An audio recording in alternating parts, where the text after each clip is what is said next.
बिस्मिल्लाहिर्रहमानिर्रहीम। दोस्तों, मेरा नाम डॉक्टर अबू अब्दुल्ला है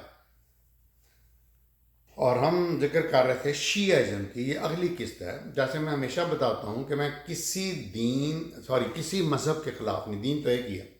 मैं किसी फ़िरके के ख़िलाफ़ नहीं, किसी मज़हब के ख़िलाफ़ नहीं।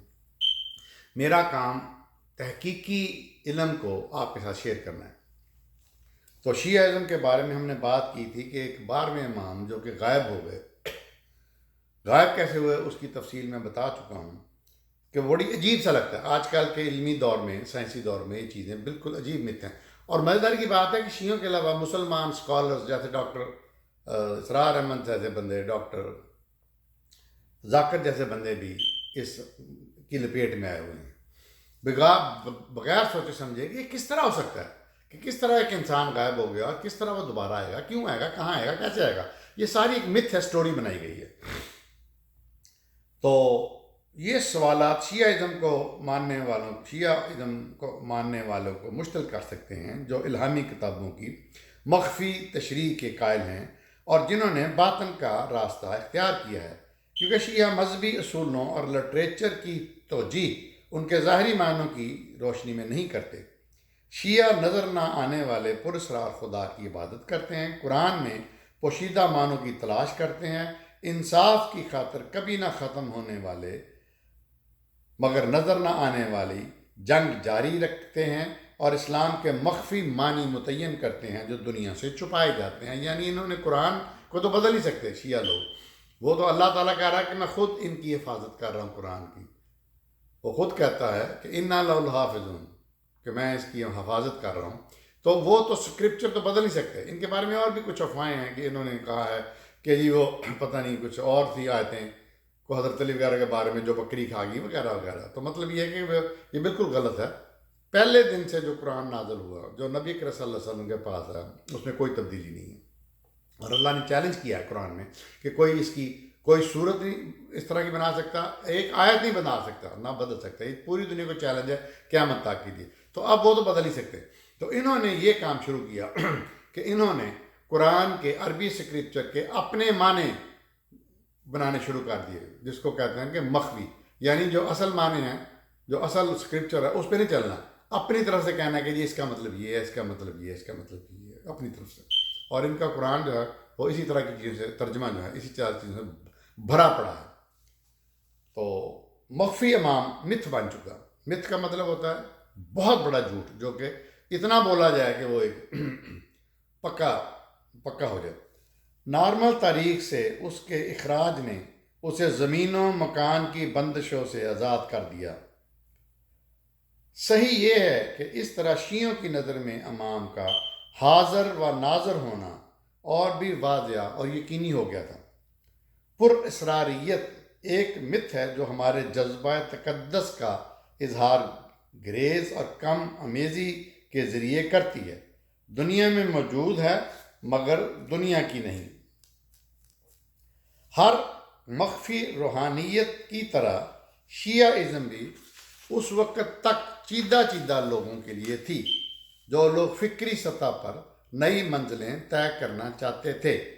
मगर शियों का सियासी नुक्ता नज़र दूसरे मुसलमानों से मुख्तलिफ था।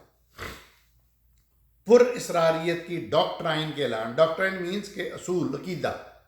पुरअसरारियत की के अकीदा के ऐलान से कुछ अरसा बाद की रवायतें 10वीं सदी में शियों की बेबसी और मायूसी की गवाह हैं।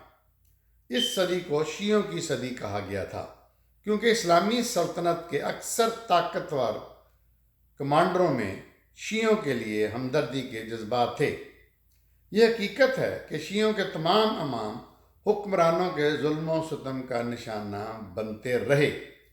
हुसैन रज़ी अल्लाह अन्हु के बाद शियों के हर इमाम को उमवी और अब्बासी खुलफा ने जहर देकर मारा और शियों की ज़िंदगी में मख्फी इमाम एक मुसलसल हाज़री व मौजूदगी है, जो इस जुल्म, जालिम और स्याह दुनिया में खुदा के नूर की जिंदा अलामत है, जो उम्मीद की वाहद किरण है। पुरअसरारियत की मिथ ने शियों को हमेशा के लिए गैर सियासी बना दिया।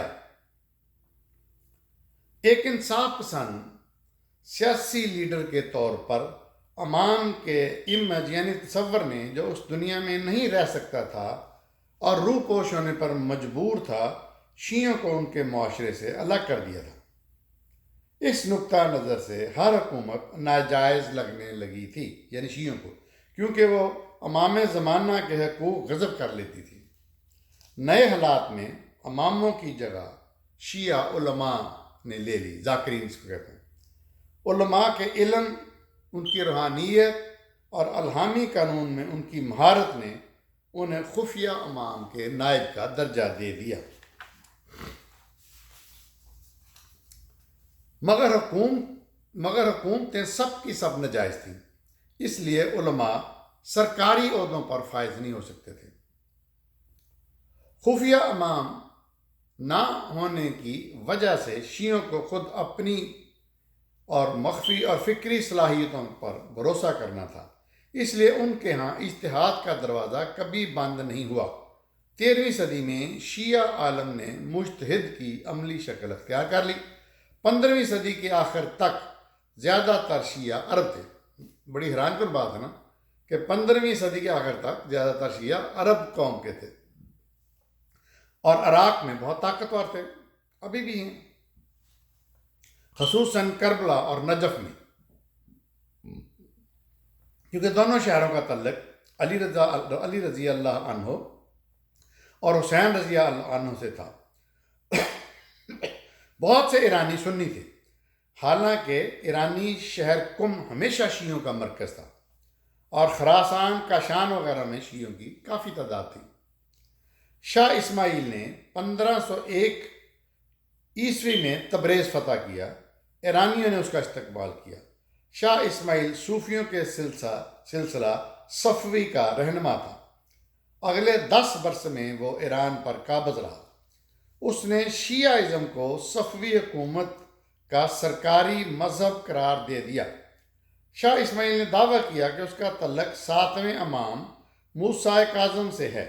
یہ شیعوں کی روایت کے خلاف بات تھی۔ اکثر شیعوں کے نزدیک مخفی امام کے نہ ہوتے ہوئے کوئی حکومت جائز نہیں ہو سکتی، اس لیے شیعہ سلطنت کا سوال ہی پیدا نہیں ہوتا تھا۔ لیکن اسماعیل کو اس کی پرواہ نہیں تھی۔ صفوی صوفیہ سلسلہ کی ابتدا دراصل منگولوں کے حملے کے وقت ہوئی تھی۔ صفوی سلسلہ عوام دوست اور انقلابی تھا، اور شیعوں کے روایتی باطنی فکر سے دور تھا۔ اسماعیل نے ایران سے سنی فرقہ کو مٹانے کا ارادہ کر لیا تھا۔ اصفہان شیعوں کے لیے مذہبی تعلیم کا مرکز بن گیا۔ اصفہان شاہ عباس کا نیا دارالحکومت بھی تھا۔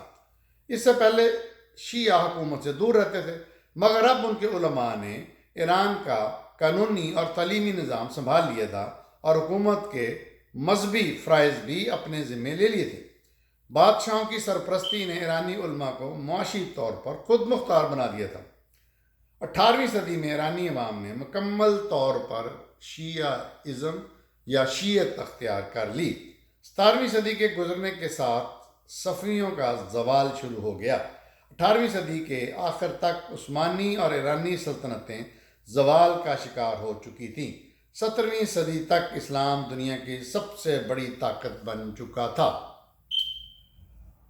مسلمانوں کا مذہب انہیں آزادی اظہار، سماجی انصاف، فرد کی آزادی، مساوات، بشری روحانیت اور عقلی انداز فکر کا سبق دیتا ہے۔ 18ویں صدی کے اختتام تک مسلمان ذہنی اور فکری لحاظ سے مغرب سے پیچھے رہ گئے تھے۔ اس وقت تک اسلامی سلطنتیں سیاسی طور پر کمزور ہو چکی تھیں۔